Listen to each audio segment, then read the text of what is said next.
Guys, update no. Ang mga sinasabi ng ating mga kaibigan nagkatotoo na no. Tungkol po sa mga bulkan ngayon na sumabog no. Yung Kanlaon bago lang sumabog no, ilang oras pa yan. Kaya sa lahat po ng nandyan, mag-ingat pa kayo. Dahil po meron pong nakikita yung kaibigan po natin na may segunda pa. Kaya nandito tayo guys. Gusto ko na mahibalo mo na ipaabot namo no, tungod kay ang gipang sulti sa ato ang mga amigong duwindi daghan nagkahitabo no, natuman no, nagkatotoo na. Kaya meron silang nakita na ngayong 2025 marami pa tayong masasagupa. Kung ano man po yung nasagupa po natin ngayong taon na ito, mas malala sa sunod dahil po ay nagkainitan na po yung mga bansa.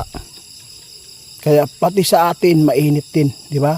Kunting kimbot na lang para po ay sisiklab na. Kaya lahat po tayo magdasal, mag-ingat. Dahil po yung mga demonyo na dito na sa paligid natin. Gusto kong ipaabot sa inyo guys na mayroon pong plano na naman na mangyayari. Kung hindi ito matuloy guys, ito po yung napaka-swerte ng bansa natin. Dahil po mayroon pong nakikita yung mga kaibigan po nating duwindi sa mangyayari po. Kung ano man po yung nasagupa natin noon na tayo ay parang kinulong, no? Hindi tayo makadaan po sa kalsada kung wala pong tayo mga pismas at saka iba-ibang mga kasuotan na pang depensa sa ating katawan, no? Pati pa yung mga karamdaman tinitingnan po nila ng kaibigan. Dahil meron silang nakikita na meron na naman pong plano. Naku po. Alam mo ba kung ano po ang pinaka malaking dagok na nangyari noon? Yung virus sa COVID, di ba? Ang natatakutan po ng ating kaibigan, no? Ang natatakutan po nila, ito talaga. Meron silang nakita na mangyayari na mas mahigpit pa nung nangyari po yung COVID. No? Meron pong plano. Sana po yung pangalanan na lang po natin. No? Sana hindi po maulit no? Yung mga nagdaan na mga years na nasagupa natin.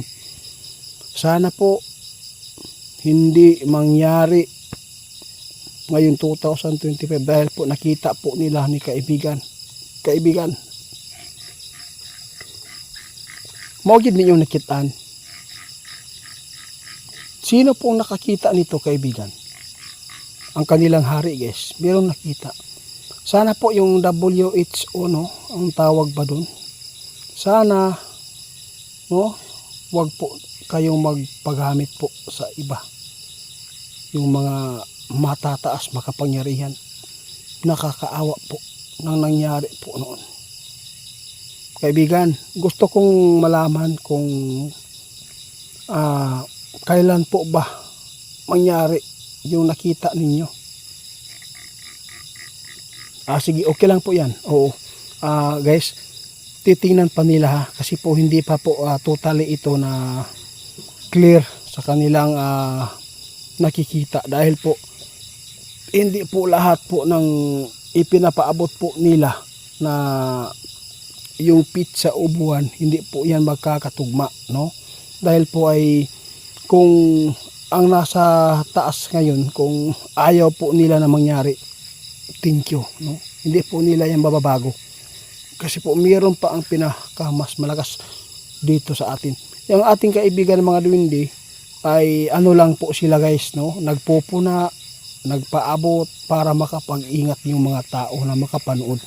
Kaya yung ipinapaabot po ating kaibigan na 2025 dapat po mag-ingat. Marami kalamidad, may lindol, may mga bulkan pa, baha, at saka hindi natin alam yung tao. Mabago yung takbo ng buhay natin dito sa mundo natin. Alam mo ba kung bakit? Hindi natin alam guys, no? na matulad tayo sa Syria ngayon. Ayaw po nila ng ganito na mangyari sa atin. Kaya nagpapasalamat po ako sa inyo guys. Kung kayo po ay nandyan, nakapanood nito, kayo na lang po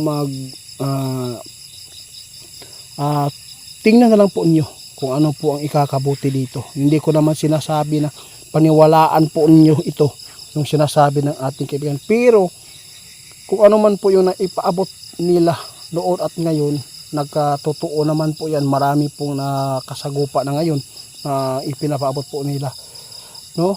Kaya noong isang linggo na may nakakita na akala nila yun na po ang apoy, no, na mahulog, mga debris, no, ng mga nakikita po ng taga Mindanao. Kaya hindi pa yan, marami pa tayong masasagupa dito, dapat matatag. Kaibigan, ano po ang inyong payo ngayon na tayo ay nag-usap kanina tungkol po sa mangyayari po sa 2025, dahil po sinasabi po ninyo na mayroon po nakita ninyo na mga plano mas higit pa sa nangyari noon. Kaya ito po yung nakakatakot na mangyari, dahil po maraming mga tao magugutom, lalo na po ang pinakakawawa po talaga yung mga magsasaka na umaasa lang po sa labor, no, nagtatrabaho sa sakahan. Kaibigan, ito po ang payo ng ating kaibigan, no? Ngayong 2025 Enero, tingnan po ninyo, dapat tingnan po ninyo ang mangyayari. Lalo na po, may mga sign po yan guys. Kapag kayo ay sumalubong po ng New Year, mayroon po mga sign kung ano po ang maririnig po ninyo na kakaiba na hindi pa nyo narinig noon. Mayroon po mga sign yan, lalo sa kalamidad. Ipaparating po din po namin yan. Kaibigan, salamat ha. Mag-usap po tayo ngayon kasi mayroon pa akong itatanong. I-off ko lang para bukas natin ipaabot sa kanila.